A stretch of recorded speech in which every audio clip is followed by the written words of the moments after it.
Welcome back to Paradise, Surviving Paradise, the podcast that takes a sometimes serious, oftentimes humorous look at the claim by Jehovah's Witnesses that they are living in a modern day spiritual paradise.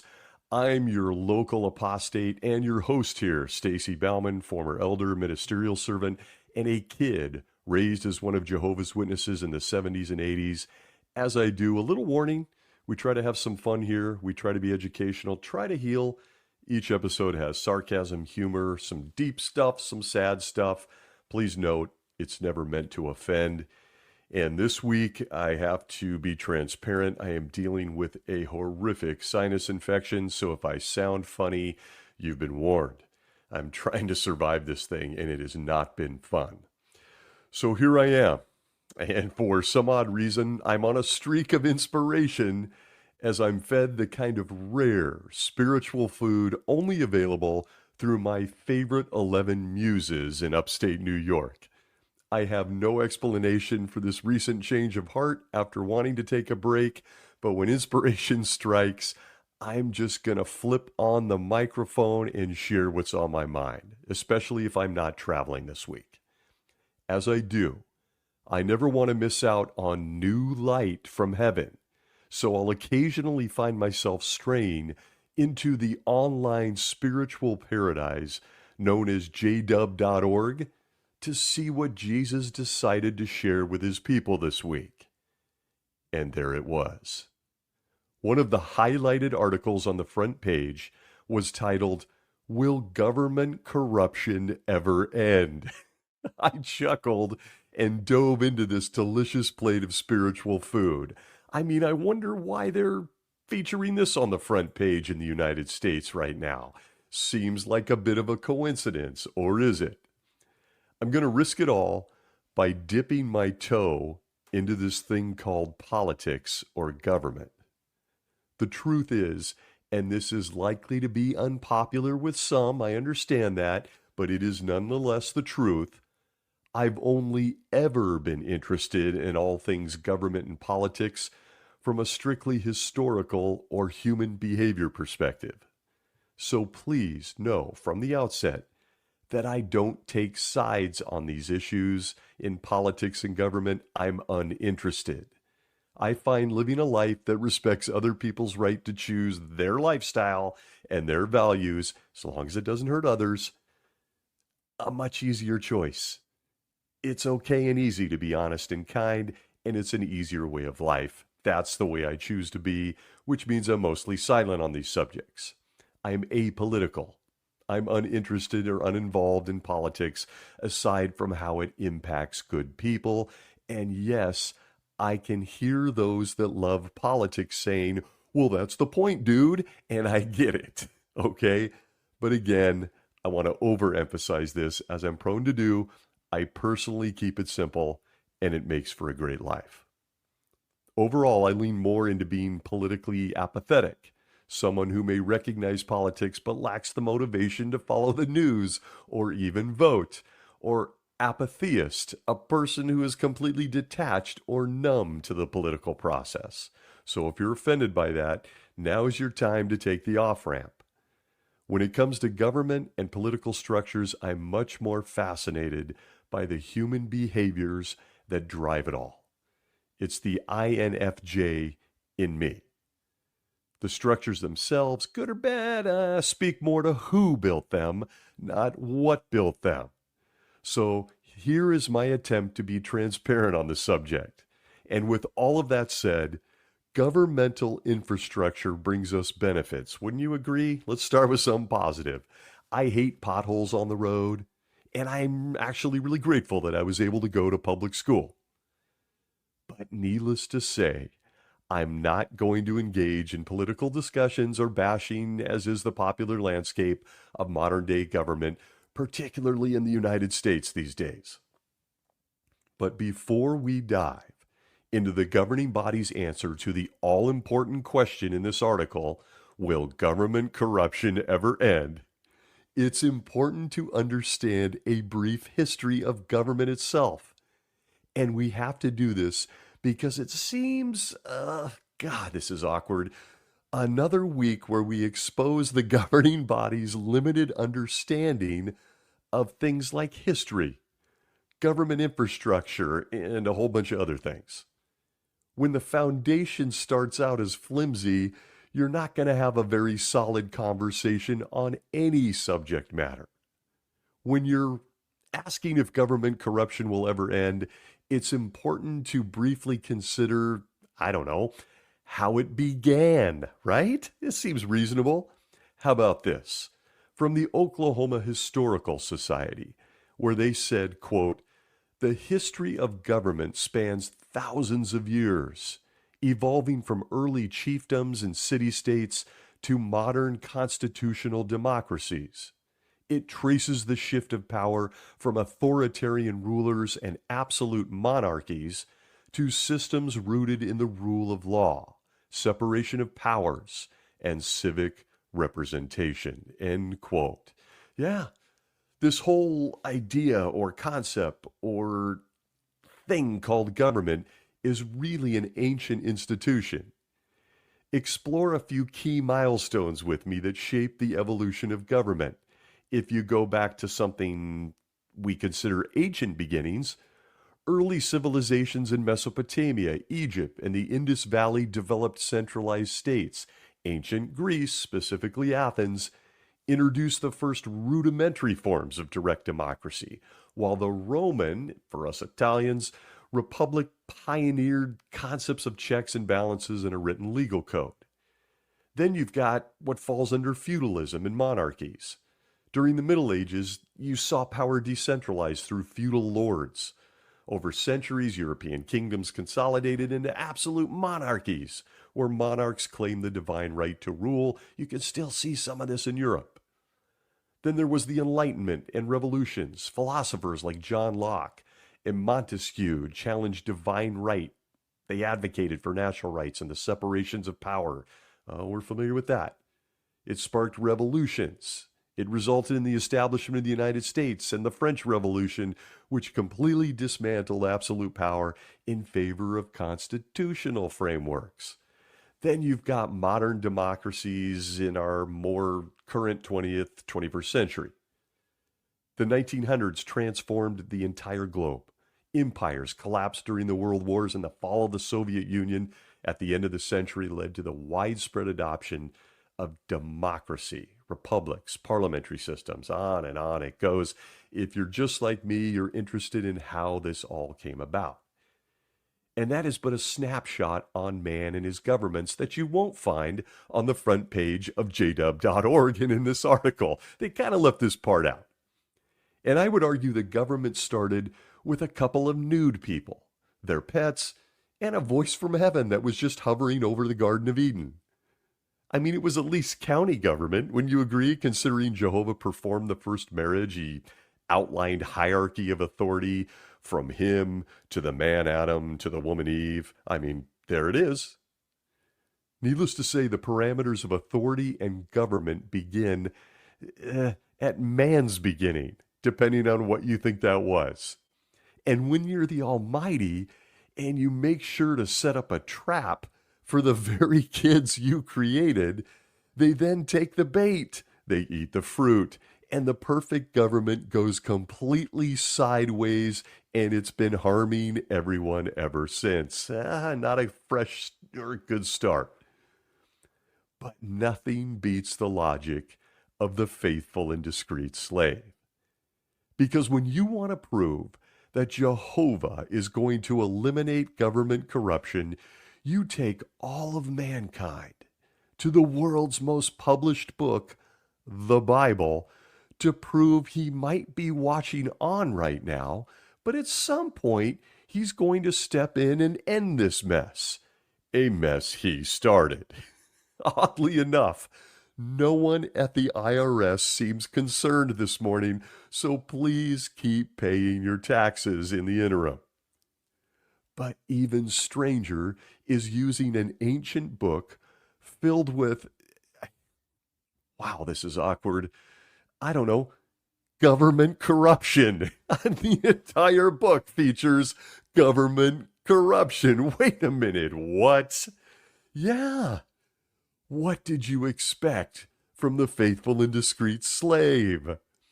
So let's dive into their minds of the world's wisest men on how they plan, and I do mean they plan, to eradicate government corruption using one of the world's holy books filled with, ironically, government corruption.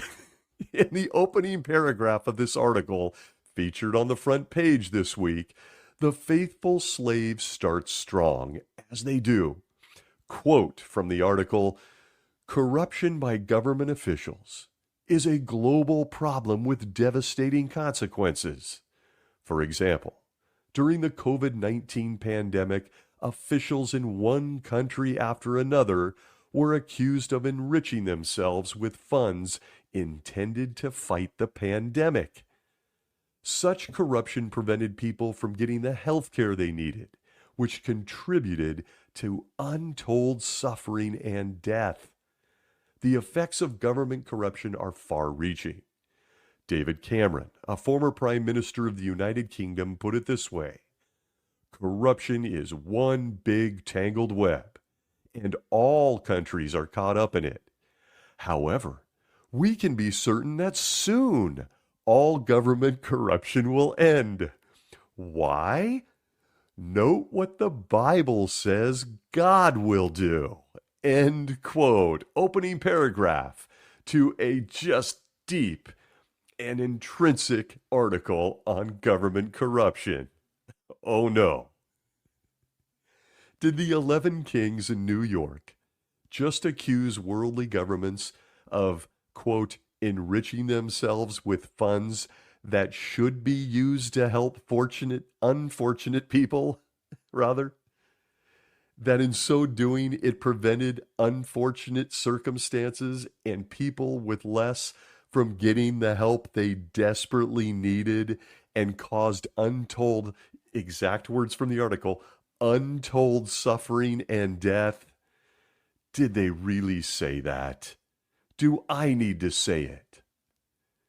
The legal and corporate entity of Jehovah's Witnesses, the Watchtower Bible and Tract Society, holds an estimated net worth and total asset value in the low billions with a B, with independent real estate estimates and media documentaries sometimes citing valuations ranging between 1 billion and 10 billion, with a real estate portfolio whose biggest assets are its global headquarters, its many branches, and tens of thousands of local kingdom halls. And if you're a Jehovah's Witness listening, surely they're using their governance and power to help less fortunate people, right? Right. Oh, no. Paragraph 1. Despite the Watchtower Tract Society's high corporate valuation, the individual congregants, that means Jehovah's Witnesses themselves, represent one of the lower income demographics among U.S. religious groups. Pew Research studies indicate that a large portion of Jehovah's Witness households report earning less than $30,000 a year. In addition, they have broadcast sections dedicated to showing us these people sitting in prisons. The vast majority of this organization's growth, if you can call it that, is in developing countries such as Africa. Folks, in Africa alone, 460 million people live below the poverty line. But they're still encouraged by these guys to manage a book cart promoting a fantasy paradise earth courtesy of the same organization. But the opening paragraph wants to discuss government corruption and how they are going to eradicate it. And frankly, if the numbers in Africa don't depress you enough, and they should, according to the World Bank Group, almost 700 million people worldwide, that's about 8.5% of the global population, lives in extreme poverty. surviving on less than $2.15 per day. However, when looking at multidimensional poverty in all its forms, which includes factors like poor health, lack of education, low living standards, there are about 1.1 billion people living in acute poverty. Do you now care to guess how much money the Watchtower Bible and Tract Society donates to those same people that are starving, that don't have clean water, or need basic health care? Do you want to know? On the only website powered by Holy Spirit, the same one talking about eradicating government corruption, you can find a page link titled How Your Donations Are Used. Disaster Relief in 2023. We See Firsthand Jehovah's Love is the title of the page, where we are told that this organization, where billions live in abject poverty, has donated $250,000 to Nigeria and $200,000 to Chile, for a grand total of $450,000 in 2023. And that was the most recent report they posted.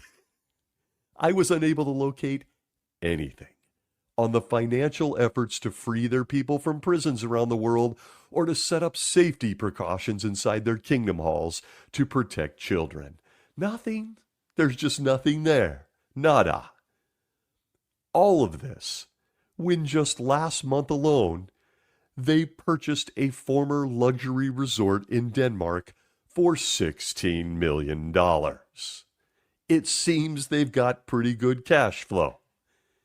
But please, carry on and tell us how this organization, led by the God watching on in heaven, is going to eradicate corruption, even as you do nothing. If you're wondering how this organization that has the nerve to talk about government corruption is financed, well, allow them to answer for themselves from this same website this article we're highlighting is on, under a different article titled, How is the Work of Jehovah's Witnesses Financed? You only need to read the first sentence, folks, which says this, quote, Our worldwide work is primarily financed by voluntary donations from individuals who are Jehovah's Witnesses, end quote. Yes, that's right. The very men, the very faithful slave, featuring an article talking to us about corrupt governments in this article, collects money from the very people that they claim to be serving and feeding. Then they decide if or how they will use those same people's money to give back to them and help them if they decide to do it at all. Please tell us more about corruption. As a brief reminder, how about defining the word corruption? From transparency.org, it's defined as the following, quote, Corruption is the abuse of a position of power or trust for unfair personal gain. Instead of acting fairly and following the rules, a person in authority uses their job to benefit themselves, their friends, or their family, usually at the expense of others, end quote. But how about the governing body's own definition of corruption from the Watchtower of October 1st, 2012, page 3 in the box, which says, quote, Corruption is the abuse of entrusted power for private gain. It hurts everyone whose life, livelihood, or happiness depends on the integrity of people in a position of authority. End quote from Transparency International. Watchtower, October 1st, 2012. So I ask you, before we move past paragraph 1 of this feature article this week, does taking money from those living in poverty and then using it to buy luxury resorts in other countries qualify as corruption? Does it? I'm going to let you decide. Free will is just wonderful. However, it's very interesting to go to the one place Jesus continues to serve spiritual leftovers to Jehovah's Witnesses, otherwise known as the Watchtower Library. It's almost like Tupperware. You know the leftovers are in there, all you got to do is go seek them out. Where you can find the subject of corruption as an entry, filled with references to all things corruption. I'm going to share a little from the Faithful Slave. See if you notice anything that makes you, I don't know, a little bit uncomfortable. I don't think I'm going to have to point it out. From the Awake of January 22, 1983, in the series of articles, They Love It That Way, pages 12 through 15, we find this from the Faithful and Discreet Slave, quote, Evangelist Oral Roberts resorts to intimidation to fill the drained coffers of his church. He had a personalized letter sent to over 1 million people, which starts off, something terrible is about to happen, and I must talk to you personally about it. End quote for a moment. A letter to 1 million people. Is that anything like a watchtower? Never mind. Back to the quote. After bemoaning the dire financial straits of his church, he says, God is about to use you to be part of a miracle. If you and some more of my special partners will sacrifice $100 as a seed, this miracle can happen. This is difficult to reconcile, however, with the report in the Denver Post. Oral Roberts, who has claimed for years he owns no personal property and earns very little income, end quote, is back to the quote, reportedly owns a home worth between $500,000 and $1 million. He owns an interest in an inactive gold mine, and his reported annual income during each of the last 5 years ranging from $70,000 to $178,000. TV evangelist Rex Humbard also plays on the emotions of his followers in a 4-page plea for money. He says, I believe God is ready to pour out on you 100-fold or even 1,000-fold blessing. That is, of course, if they send him money. End quote. I mean, I don't think I need to point it out in 2026. I think I actually know 11 guys in upstate New York that have had entire talks, that have had entire videos on JW Broadcasting doing the same thing. Am I alone? Is my memory faulty? Talk after talk, asking for money from the guys talking about government corruption. All of this, I might add, despite a bold claim by the same governing body in their publication Jehovah's Witnesses, Proclaimers of God's Kingdom on page 351, which says this, quote, those who are accepted for special full-time service at the world headquarters of Jehovah's Witnesses all subscribe to a vow of poverty, as have all the members of the governing body and all the other members of the Bethel family there. End quote. Are you sure? I mean, oopsie.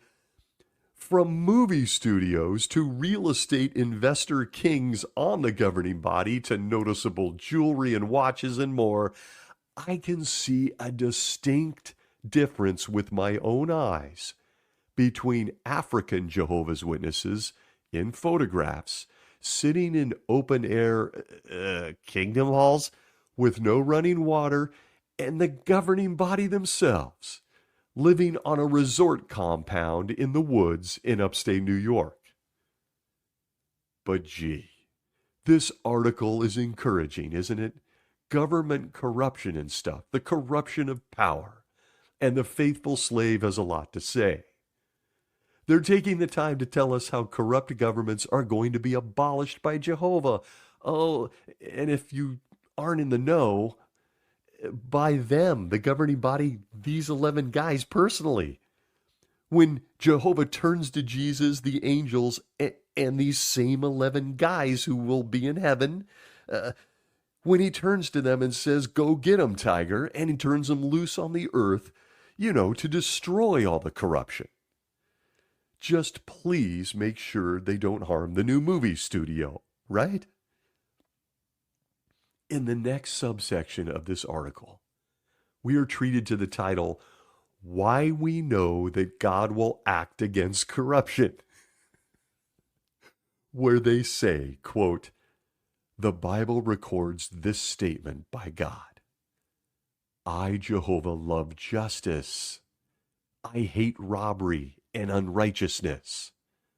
When people suffer from the corrupt acts of others, God is aware of it. He promises, because the afflicted are oppressed, I will rise up to act." What will God do?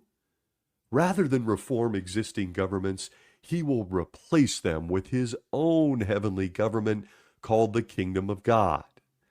The Bible says, the God of heaven will set up a kingdom that will crush and put an end to all these other kingdoms, and it alone will stand forever. God will thus end the corruption we see today. End quote. Well, sometimes I'm not entirely sure I'm comfortable at this point with how Jehovah himself deals with justice or corruption. How about you?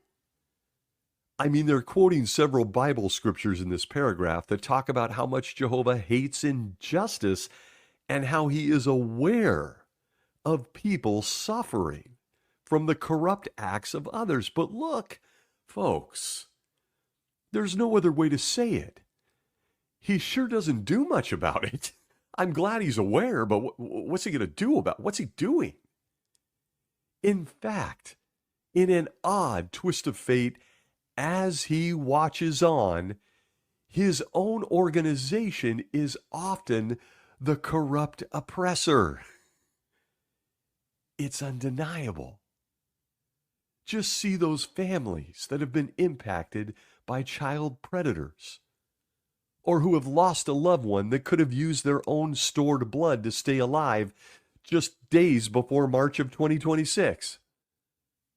I mean, does Jehovah really hate corruption? Does he really despise it? This is a neat article and stuff, but look, it's pretty empty. You might even say the article itself is filled with a bit of corruption. It's hard to deny.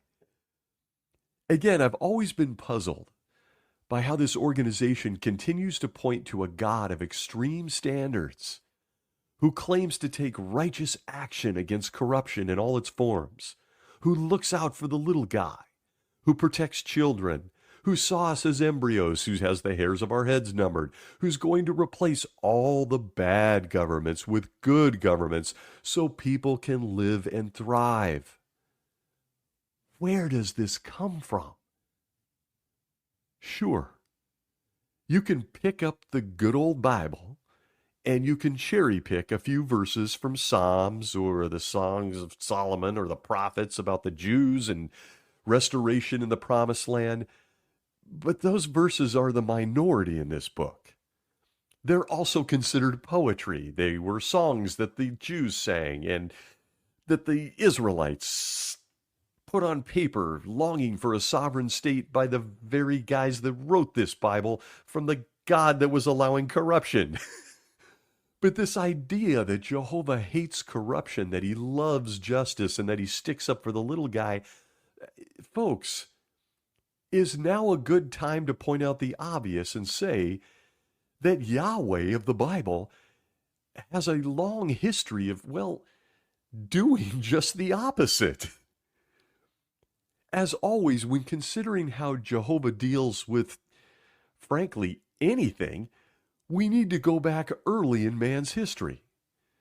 For some reason, the God that hates corruption, according to this article, allowed his own kid to climb into a snake to corrupt his other two kids, and even watched as one of their kids killed his own brother. I mean, he just watched it all, folks.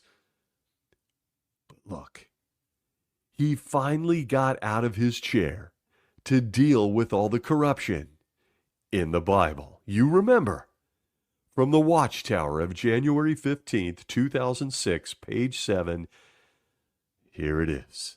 Quote, "In Noah's time, an unspecified number of rebellious angels left their place in God's heavenly family, came down to the earth, and materialized fleshly bodies. Why?" End quote for a moment. Damn good question. Let's see how they answer. Back to the quote. "They have developed a desire to have sexual relations with women. This led to their fathering offspring called Nephilim, who became violent giants." End quote for a moment. I'm hanging on to this. Where were all the giant little girls? No one knows. They were always giant boys.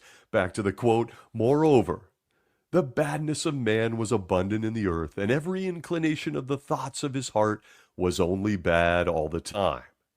However, Jehovah God did not allow this corruption of mankind to go on." There it is. "He brought a global flood, which swept away all wicked humans along with the Nephilim.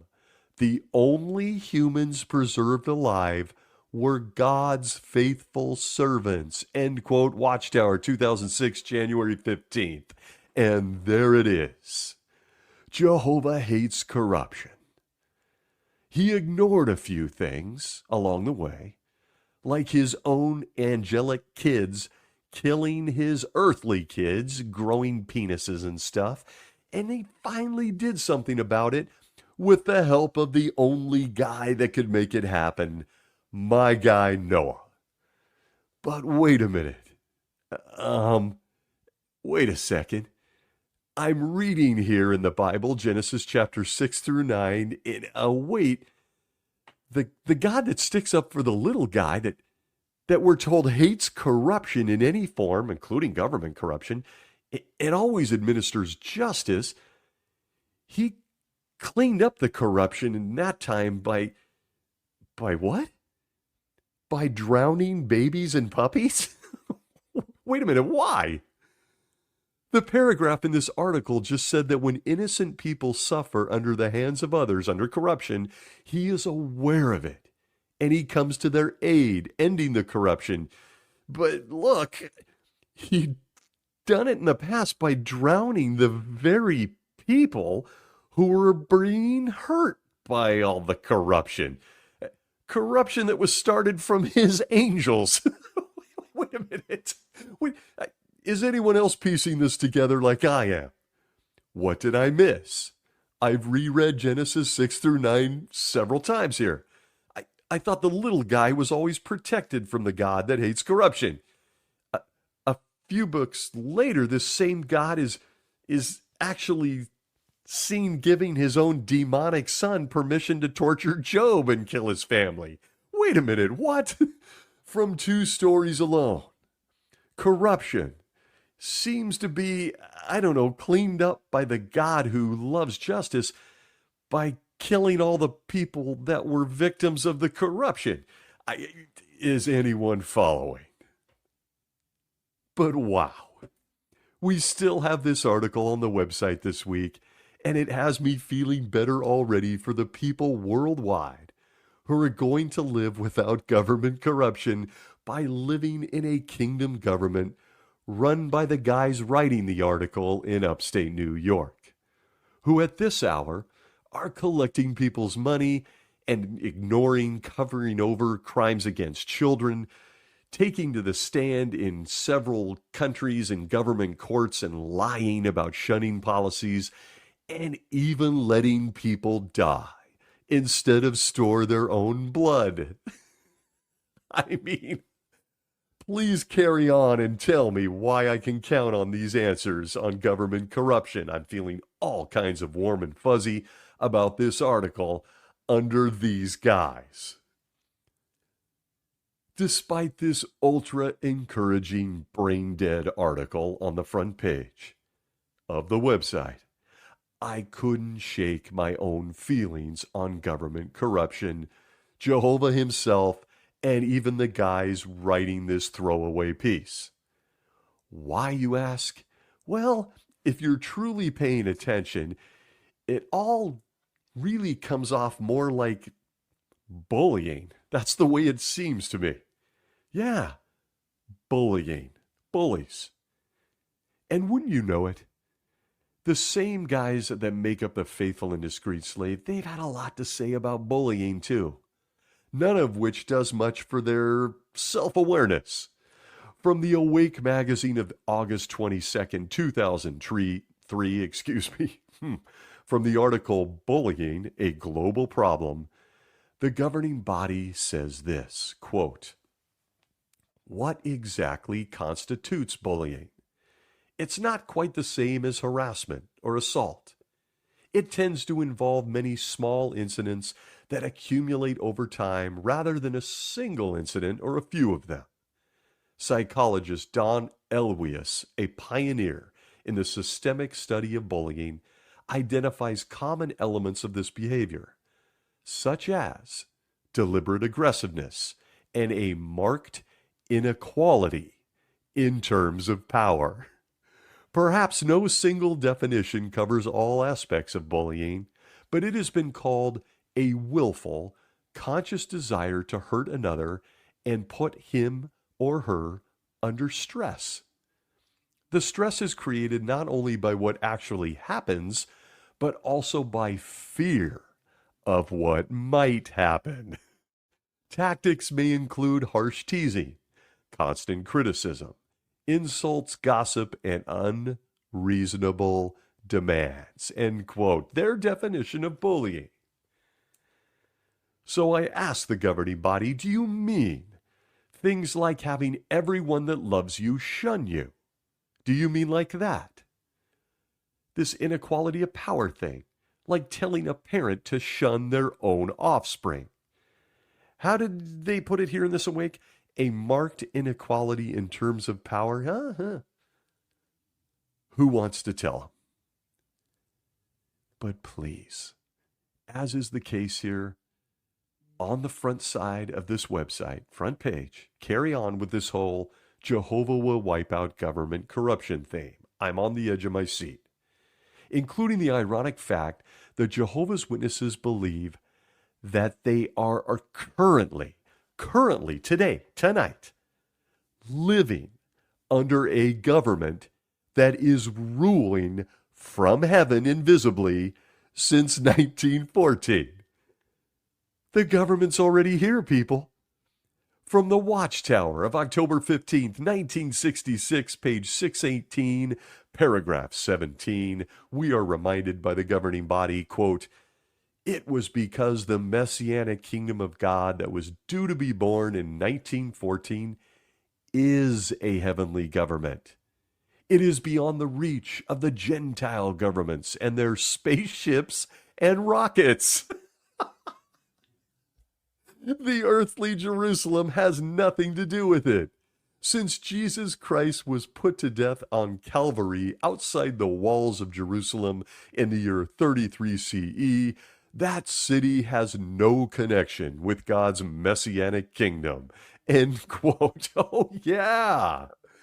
We're talking about corrupt governments and their end today, but we already have a perfect one that we've all been living under since 1914, with one of its best features being just out of reach of spaceships and rockets. Elon Musk is going nuts trying to access the gates of the heavenly government. He can't reach them. Just out of reach, Elon. However, I can't help but wonder what Jehovah was worried about during that whole Tower of Babel thing. I mean, spaceships and rockets can't get up there, but he was worried about a rudimentary skyscraper?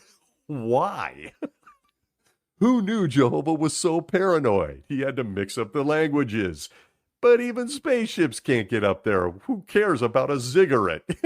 I mean, ugh. It's certainly an indication of the brains that are currently running this government, right? I mean, it will end corruption, like not telling people for decades they could store their own blood or have goatees. But I just can't. I wonder when this government, in place since 1914, by the way, allegedly, will actually begin to protect Jehovah's Witness children. I mean, there's the most vulnerable citizens in this government since 1914, ruled in heaven by the most perfect king ever, doesn't protect children. Did you vote for this? Okay. I recognize that irritates. I guess I need to stop asking for basic protection for kids, right? But this government's in place already, folks, according to Jehovah's Witnesses. Going back to the website's feature article, this spiritual feast of an article continues, with the next subheading being a government free of corruption. I wonder where this is going.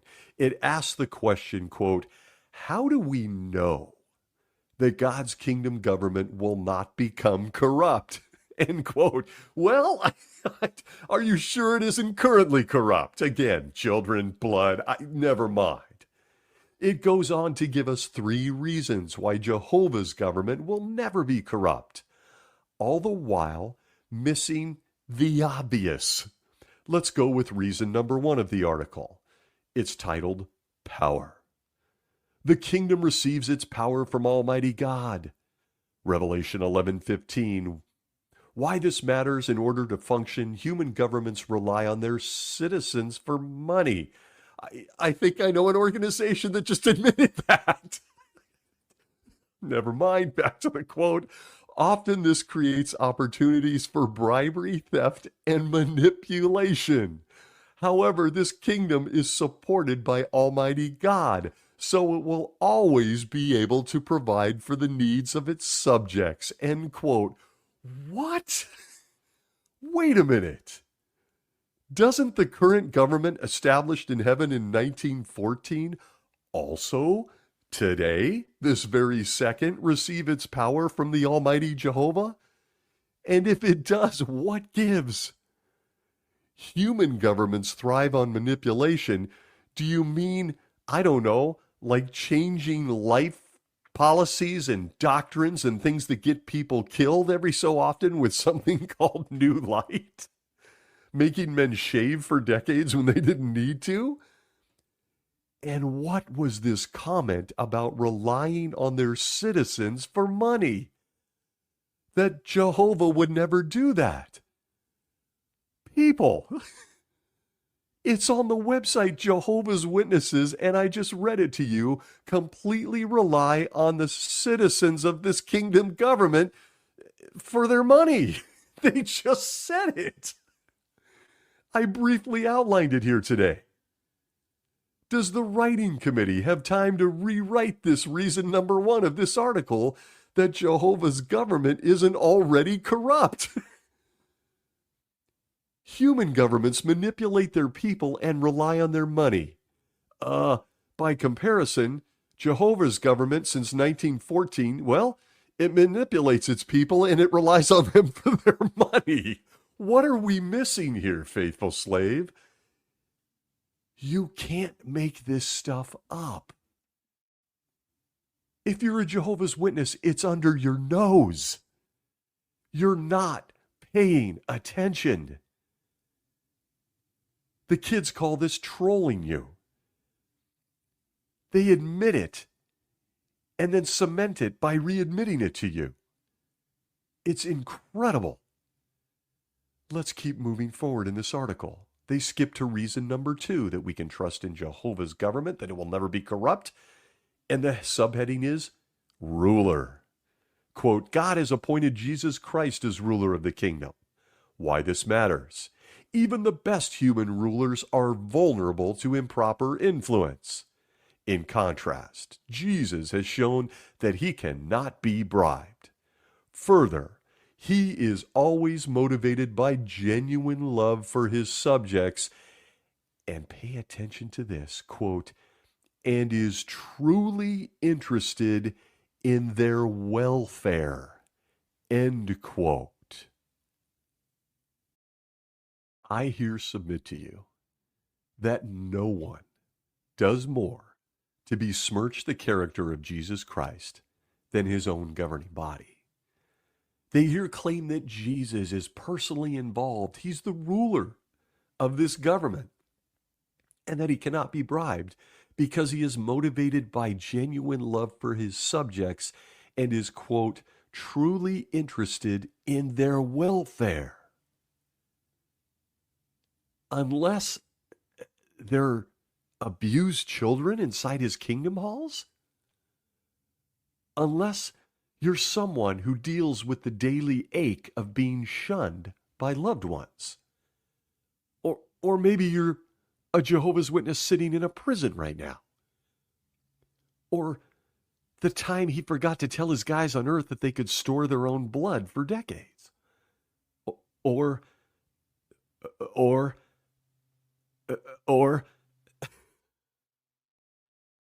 no one has done more damage to the ruler, that they call him in this article, the man, Jesus Christ, that we read about in the Bible, than the very governing body themselves. They have truly turned Jesus into someone, frankly, corrupt. By instituting policies on earth he never taught in the Gospels. Jesus may have healed sick people, but in the past century, he has just kicked back and watched on as Jehovah's Witnesses died when they didn't need to. But remember, everyone else is corrupt. But this organization, it's the answer. In all honesty, someone really needs to check on Jesus. Is he okay? We barely recognize him anymore. It's stunning. If you just read a paragraph from these throwaway articles, take a minute, pause, and reflect. And that's what I encourage Jehovah's Witnesses to do. The dishonesty is right in front of you. The article continues with reason number 3, why God's government will never be corrupt, even though it is. The laws. Quote, the laws of God's kingdom are perfect, even refreshing. Why this matters? Human laws are often complex, burdensome, or poorly enforced, creating opportunities for corruption. On the other hand, God's laws are practical and beneficial. Further, these laws address not only actions, but also motives. Of course, God can read hearts and can ensure that such laws are enforced with compassion. End quote. Oh, no. Look, I get it. I'm sure people don't want to hear me say the same thing over and over again, but how can they be serious when they write this? God's laws are perfect? If you just accept this type of statement without thinking it through, I don't know really what to tell you. I am almost certain that anyone that listens to this crazy show also happens to have a copy of the Bible. I don't even care which translation. So I want to remind everyone that within the Bible's pages, in print, the breath of Jehovah God himself is a look at how Jehovah as a lawmaker is pretty shaky. Yeah, he's kind of shaky. How about a few examples from the great lawmaker? You know, as a preview of things to come and to build our own confidence, huh? And remember what I just read to you from the website, the claim that Jehovah's laws are considered perfect and, quote, refreshing. How about a sampling from the Bible? In Leviticus 25, God tells the Israelites they may purchase male and female slaves from the nations around them, and that these slaves can be passed down as an inherited property forever. Slavery. In Exodus 21, It's stated that if a master strikes their slave with a rod and the slave dies, the master must be punished. However, if the slave, did I say the word slave enough times, survives after the beating for a day or two, the master is not punished because the slave is considered the owner's property, and apparently he has the right to beat the shit out of him.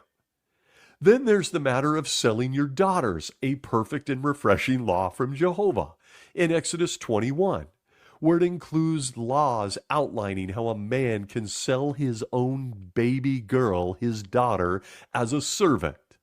Unlike the male servants, she's never guaranteed freedom after a set period of time. She might be a slave till she dies. Very refreshing indeed. In Deuteronomy chapter 21, there are laws from Jehovah that dictate what men should do when taking female captives during war. Ladies, plug your ears. It permits an Israelite to take a captive woman as a wife. She's just a piece of meat after all. If he later no longer wants her, he must let her go free. You know, he's gotten tired. It's old now. But he is strictly forbidden from selling her or treating her as a slave because he has, as the Bible says, humbled her. And by humbled, it means that he's been using her body for his own pleasures and she's used up. Very refreshing indeed. These laws got me feeling all kinds of confident from the great lawmaker. A couple more because I can't get enough. Numbers 5 details a ritual where a husband who suspects his wife of infidelity can take her to a priest. The woman, might be innocent, might not, is forced to drink a concoction of holy water and dust from the tabernacle floor. You know, where men have been walking and stuff, to prove that she's innocent. Better pray she doesn't keel over. On Deuteronomy 25, you can see an outline of a law stating that if a woman tries to rescue her husband from a fight by grabbing the nuts of the man fighting him, wow, she's just trying to defend her husband and, you know, go for the family jewels. I've taught my daughters that. Full disclosure. Well, back in the day, the refreshing lawmaker then made them cut her hand off without pity, are the words used in the Bible. Refreshing indeed. Just trying to defend your husband, cut her hand off. Hope he's okay, though. Deuteronomy 21 states that if a husband is stubborn, rebellious, not a husband, a son, I can't get off the balls thing, a son is stubborn, rebellious, and doesn't obey his parents, who needs shunning? The parents can bring him to the elders of the town, and the men of the town are to stone the kid to death. You thought disfellowshipping was tough. Jehovah's definitely gotten more refreshing on that one. But in Exodus 35, we find the laws that are refreshing, that anyone who does any work on the Sabbath day must be put to death. Leviticus 20 states that anyone who curses their mother or father must be put to death. Yeah, you called your mother a bitch? Your days are done. And on it goes. The faithful slave in this article says Jehovah's government of today and in the future can't be corrupt because of his perfect and refreshing laws, all filled with wisdom from heaven by the God that is going to do away with things like property taxes and welfare programs by also raining fire down on those that just don't want to be citizens because they feel it's all a little corrupt even now. It's staggering. It's moments like these, you read these throwaway, brain-dead articles and wonder, how was I a Jehovah's Witness? How did I buy into this? It's stunning. From the reasoning, to the poor writing, to the lack of thought, to the lying. This illustrious article, and if you're not feeling refreshed by the great lawmaker now, and if you're not feeling confident that all government corruption's about to end, especially in the U.S. where it's a daily topic, this illustrious article on the front page ends with an invitation to the reader to accept the only way to learn about this by taking the interactive Bible course of Jehovah's Witness. And so ends this ridiculous snack from the governing body of Jehovah's Witnesses. I read these articles and I wonder how long, and I'm dead serious, I'd love to get your opinion, how long before the governing body has its own TikTok page or Instagram page, posting these kind of snapshot articles or thoughts, tidbits, for people to draw them into their organization. And I can hear people laughing. That'll never happen. Say, that's insane. I'm here to tell you, I believe it's coming. I genuinely believe it. And why do I say that? Because believe it or not, there was a time when producing videos or even being on the internet was considered the work of Satan by this organization. And today they make full-scale movies. They have music videos inspired by MTV, and they're doing it at the cost of millions of dollars. Here we are in 2026. They're going to be on social media. Bank it.